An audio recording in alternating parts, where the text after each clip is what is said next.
Et nous te rendons grâce, nous te bénissons, Seigneur. Car notre vision ne marche pas selon la vue, mais nous marchons selon la vision de Dieu. Et la vision de Dieu, c'est la foi. Car rien n'est possible à celui qui croit. Valorisez le salut. Car si vous ne valorisez pas le salut, vous ne pouvez pas valoriser le mariage. Car le Seigneur Jésus, il est mort sur la croix pour établir une alliance avec nous. Une alliance avec nous spirituellement, un mariage. Cela signifie que vous devrez valoriser la vie sentimentale. Le premier miracle que Jésus a fait, c'est dans les mariages. Mais si vous voulez être heureuse dans votre vie sentimentale, valorisez d'abord les mariages avec votre Seigneur, qu'il a donné sa vie sur la croix, qu'il a quitté son royaume pour établir une alliance avec nous. Et faites confiance en lui en toutes choses. Parce que c'est la promesse de Dieu. Parce qu'il a dit lui-même dans sa parole qu'il n'est pas bon l'homme qui soit seul. Et il fallait trouver semblable à Adam. Adam était seul. Il ne pensait pas avoir une femme. Mais c'est Dieu qui s'en soucie d'Adam. Parce qu'Adam, il était bien dans la présence de Dieu. Si vous n'êtes pas bien dans la présence de Dieu, vous ne pouvez pas être heureuse dans vos vies sentimentales. Parce qu'en premier, il faut valoriser d'abord le salut, la vie éternelle. Car derrière, il a dit dans sa parole, « Cherchez d'abord mon royaume et ma justice, le salut, et toute chose sera donnée par-dessus. » Car le premier miracle que Jésus a fait, c'est dans les mariages. Et le dernier miracle que Jésus a fait, c'est dans la famille. Il établit d'abord une alliance avec Dieu. Vous ne pouvez pas être comblé dans votre vie amoureuse sans établir une alliance avec Dieu. Parce que Dieu qui va porter les saveurs dans votre vie sentimentale. Parce que c'est Dieu qui est la source de l'amour. Si vous n'avez pas l'amour de Dieu, vous ne pouvez pas donner ce que vous n'avez pas. C'est pourquoi la personne victime de malédiction sentimentale, si vous ne valorisez pas le salut, la vie éternelle, vous ne pouvez pas être heureuse. Établis d'abord une alliance avec Dieu. Prenez un engagement.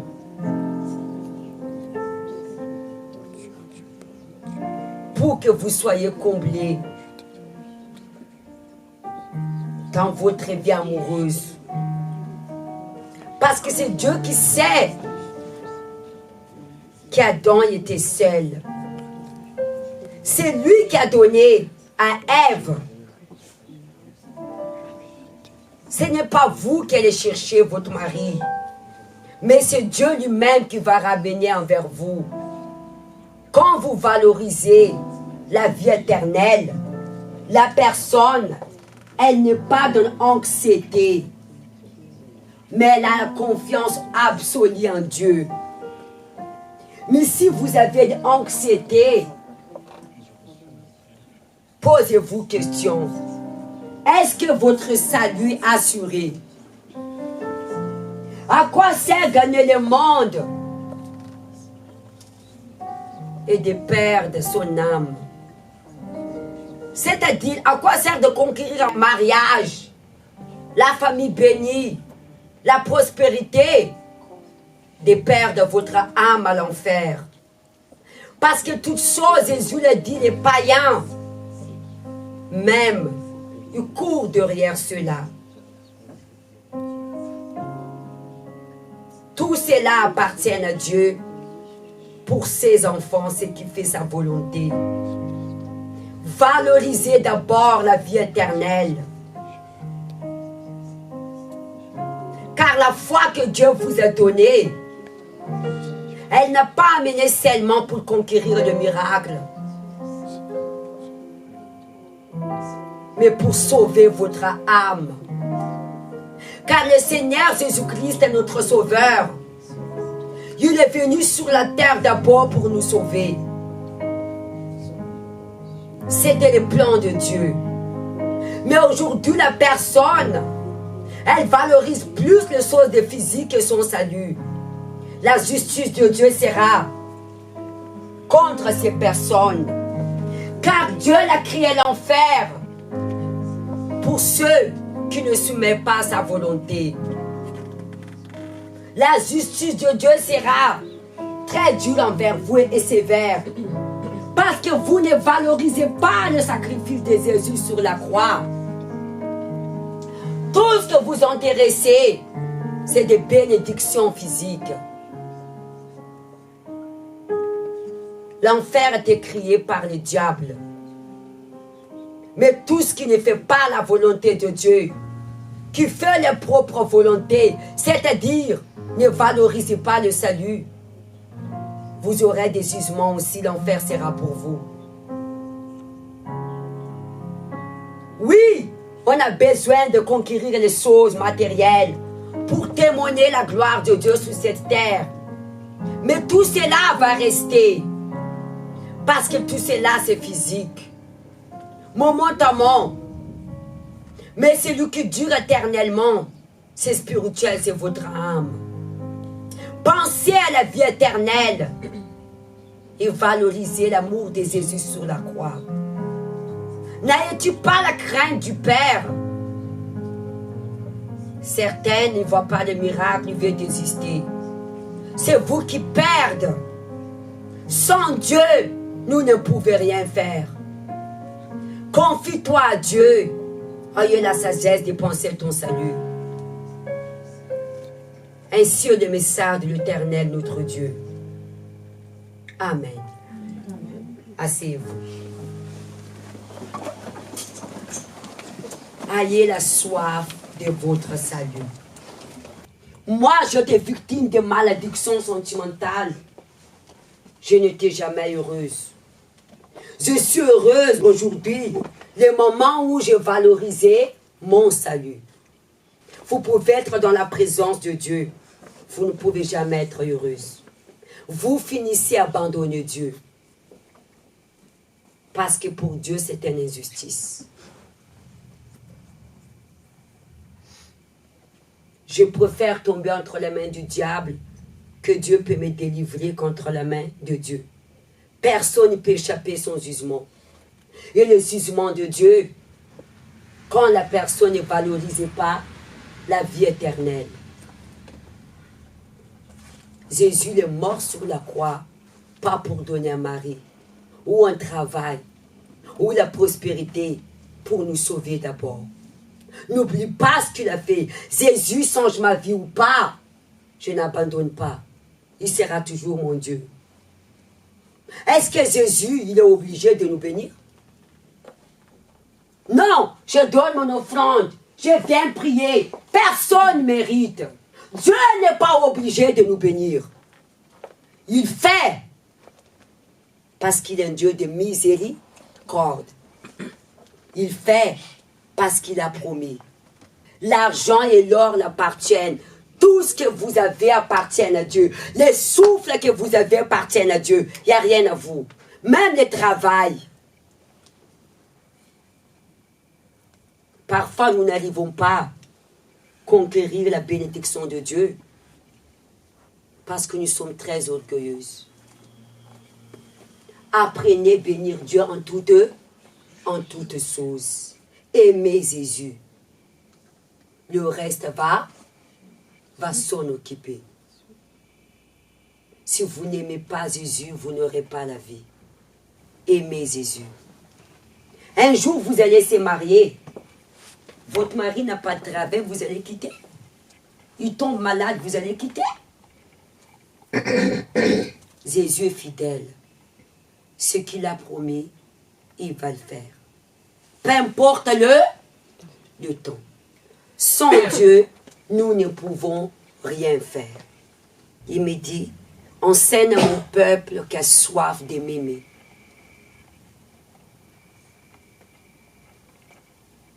Qui valorise le salut, la vie éternelle. Jésus approche. Tant des âmes qui crient à l'enfer. Votre âme n'a pas de prix. Le prix, c'est le sacrifice de Jésus. Jésus, il n'est pas comme un homme. L'homme, il dit une chose, il n'accomplit pas. Jésus, il est dans la vérité. Ce qu'il a promis, il va l'accomplir. Amen. Il a dit quoi dans Habakkuk 2? Même si la promesse tarde, attends-la. Certainement, va ça s'accomplira.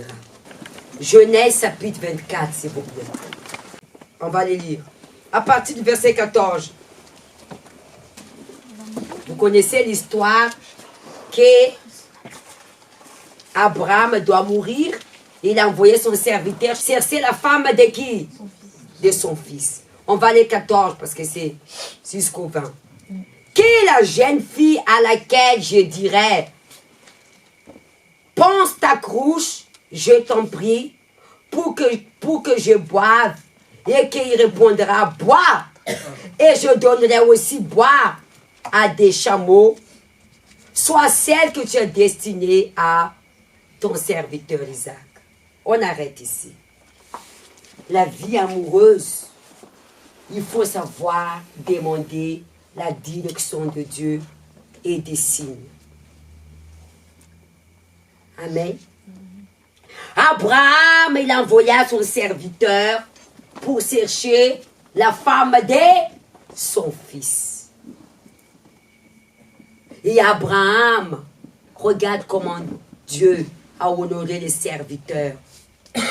Il a servi Abraham avec la crainte et le respect. Il a prié avant, Dieu, fais-moi grâce. Il avait tellement soif, quand vous vous souciez d'honorer les autres, Dieu va vous honorer. Dieu, fais-moi grâce parce qu'il a soif d'honorer son Seigneur. Il a demandé un signe à Dieu. Que la femme où je vais demander à boire, parce qu'à l'époque, à la rencontre, c'était sur les puits. Vous savez pourquoi sur les puits? Parce que les gens travaillaient comment à l'époque? Aux sociétés, dans une entreprise. Où est-ce que les gens travaillaient à l'époque? Dans le champ. Ils travaillaient la terre. Ils pètrent quoi? Les brebis. Il faut chercher de l'eau où? Au puits. C'est pourquoi que c'était lieu de rencontre. Bon, lieu de rencontre dans le monde, c'est discothèque. Ou dans un maquis. Ou au Château Rouge. Il y a un bar là-bas. Oui, il y a des bars là-bas. Oui ou non? Dans un maquis ou discothèque. Ou dans un bar. Maintenant, il fait ça, les gens font rencontre où? Ou dans Instagram. Certaines. Ou réseaux sociaux. Mais la rencontre est plus ici que Dieu parle pour nous, c'est l'église. Puis des rencontres d'abord avec Jésus. Il a demandé des signes. Et qui est venu? Rebecca. La femme l'a donné d'abord à boire. Et à qui? Les chameaux. Qu'est-ce que signifie ça? Qu'est-ce que signifie pour vous?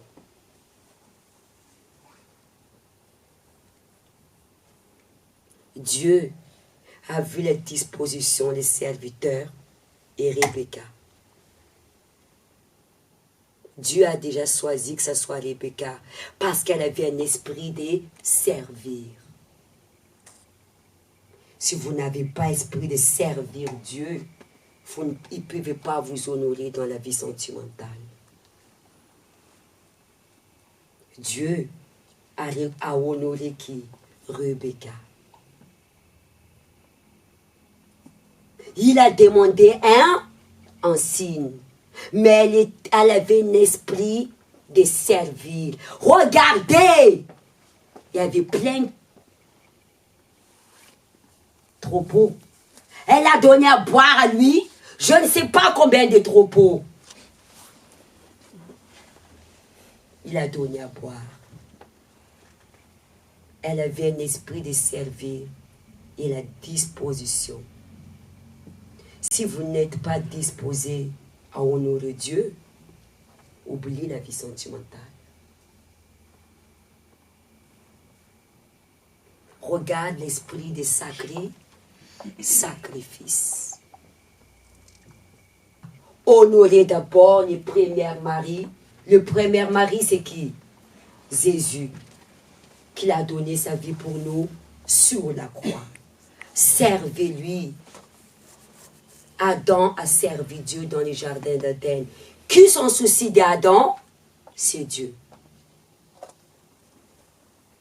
Celui qui sert le Fils, le Père, honorera. Regardez l'esprit de Rebecca. Prenez, si Dieu a parlé de Rebecca, il y a une raison. Soyez disposés de faire la volonté de Dieu, de lui servir. Elle avait un esprit excellent. 14. Quelle jeune fille à laquelle je dirais, prends ta crosse, je t'en prie pour que je boive. Et qui répondrait, bois. Et je donnerai aussi à boire à tes chameaux. Regarde sa disposition. Il a donné à boire aux serviteurs et chameaux. Sois celle que tu as destinée à ton serviteur, Isaac. Par là, je connaîtrai que tu uses de beauté envers mon Seigneur. Il a reconnu que Dieu use de beauté envers Abraham. Abraham avait une alliance avec Dieu. Dieu a pris soin d'Abraham, même pour la femme de son fils. Valoriser la vie d'un homme. Tout ce qu'Abraham a demandé à Dieu, Dieu a toujours là honoré. Parce qu'Abraham était disposé en tout pour honorer Dieu. Il était disposé à faire la volonté de qui? De Dieu. Dieu a dit, la manière que tu me l'honores, je te l'honore. La mesure que tu me mesures, je te mesure. Dieu est justice. Tu me méprises, je te méprise. Il a honoré Abraham et son serviteur. Quand vous honorez Dieu, Dieu va vous donner le meilleur. Nous souffrons à cause de notre volonté. Il y a des personnes qui veulent se marier pour se faire voir elles-mêmes. Veulent la gloire à elles-mêmes au lieu de la gloire pour qui? Pour Dieu. Pour se faire voir les autres qu'elle a trouvé quoi? Mais lève-toi. Un mari. Quel est le message de Dieu? Valorisez celui qui vous honore. D'abord, les serviteurs à honorer à Abraham. C'est bénédiction qui va à votre rencontre. Quand vous prenez soin de votre salut, servir Dieu. Dieu connaît vos cœurs. Dieu connaît votre cœur. Si vous souffrez pour vos vies sentimentales, c'est la preuve que Dieu n'est pas en première place dans votre vie. Vous vivez l'apparence. Ou vous êtes dans les fers. Mais servir Dieu, ce n'est pas dans les fers. C'est dans l'être. Avoir la disposition de honorer Dieu dans votre cœur. Quand la personne n'ose pas servir Dieu, que Jésus est votre mari en premier, vous n'êtes pas prêt d'être marié. la personne n'est pas disposée à honorer d'abord son premier mari. Servir Dieu, écoute bien ici, ne sert pas Dieu par un intérêt, par amour. C'est une grande bénédiction. Il y a une grande récompense. Nous, on a servi Satan dans le monde. Il nous donne la maladie, dépression. Oui ou non? Mais avec Dieu, il y a toujours récompense.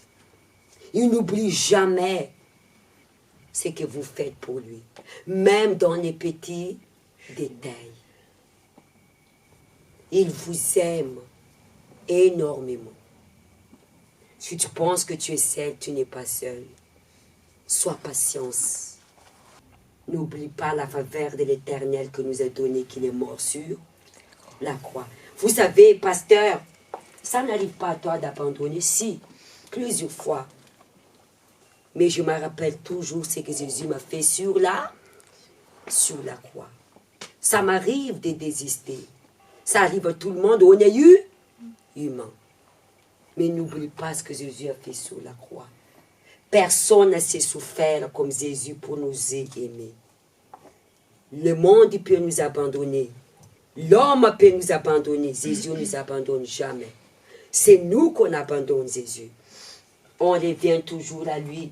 Quand tout va bien, j'ai reçu le miracle, la délivrance, on ne voit pas la personne. Quand tout va mal, on revient à lui. C'est pourquoi qu'il a un grand cœur, qu'il est un Dieu de grand miséricorde. Ses bras sont toujours ouverts pour nous accueillir. Mais ce qui rend triste à Dieu, c'est que votre vie devrait être établie depuis longtemps. C'est oyez bas. Vous pensez que nous étions esclaves du diable dans le monde? Il va vous relâcher facilement? Pour Satan, nous sommes son temple. Il ne veut pas. C'est une guerre à constamment. Même si Jésus l'a fait déjà sa part sur la croix, à tant qu'on est cher, on va lutter jusqu'au bout. C'est quand, pasteur, la guerre s'arrête, quand on est mort.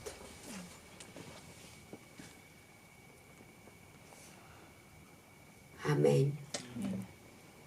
Alors, servez les seigneurs.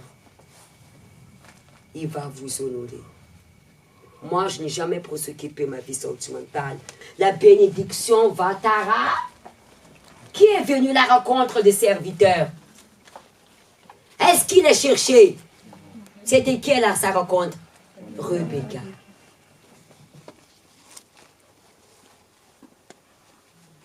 Amen. Voilà l'esprit des messages. Servez le Seigneur. Il va vous honorer. Amen.